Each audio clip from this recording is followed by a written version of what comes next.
wind howled, a mournful, dissonant chord against the skeletal branches of the ancient oak that clawed at the twilight sky.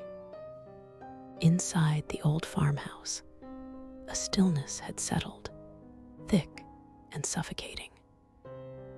15-year-old Maya sat hunched over a sketchbook, charcoal smudging her fingertips, trying to capture the grotesque beauty of the storm brewing outside.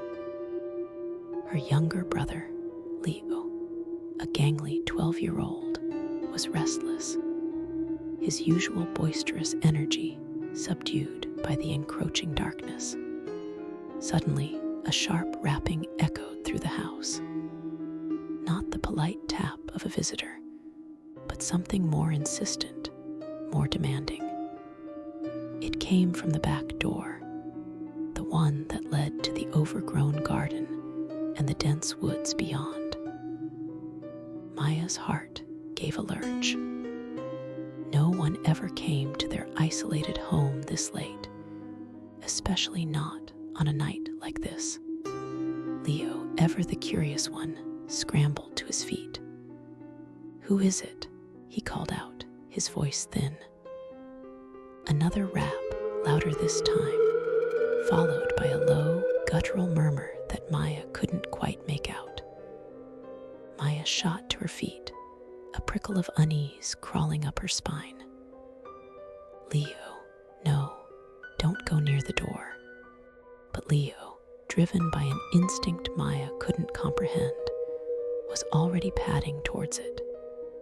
He reached for the handle. "Leo, stop." Maya's voice was a desperate whisper. She raced after him, her own fear momentarily eclipsed by a surge of protectiveness. She grabbed his arm, her fingers digging into his skin. He felt strangely rigid, his eyes unfocused, as if in a trance. "Let me go, Maya," he said, his voice flat, devoid of its usual childish inflection. "They need us." Maya's blood ran cold. Who were they? The rapping stopped. Instead, a soft, almost mournful scratching began at the window beside the back door. Peeking through the grimy pane, Maya's breath hitched. Two figures stood just beyond the reach of the porch light. They were children, or at least they looked like children. A boy and a girl, their faces unnervingly pale, illuminated only by the faint glow of the house. But it was their eyes that seized Maya's attention, freezing her to the spot. They were pools of utter blackness, devoid of any pupil or iris, as if she were staring into twin voids. They didn't speak, but Maya felt their gaze, a palpable pressure that seeped into her very bones. A chill that had nothing to do with the storm settled over her. She felt a strange compulsion, a whisper in the back of her mind urging her to open the door, to let them in. It was a seductive thought, a promise of something unknown, something necessary. Leo struggled against her grip, his small body surprisingly strong.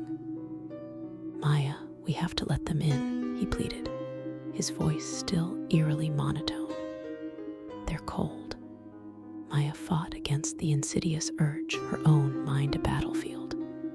The faces of the children outside, their black eyes, seemed to bore into her soul. She could feel a dark influence, a subtle manipulation that sought to bend her will.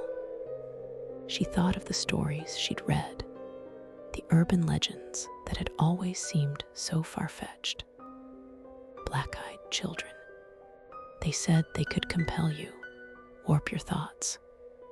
Suddenly, the scratching at the window intensified, a frantic, desperate sound. Maya squeezed her eyes shut for a moment, focusing on the familiar scent of old wood and dust in her own home, on the warmth of Leo's struggling form. She wasn't going to let them in. She wouldn't. When she opened her eyes, the figures were gone. The scratching ceased. The only sound was the relentless battering of the wind.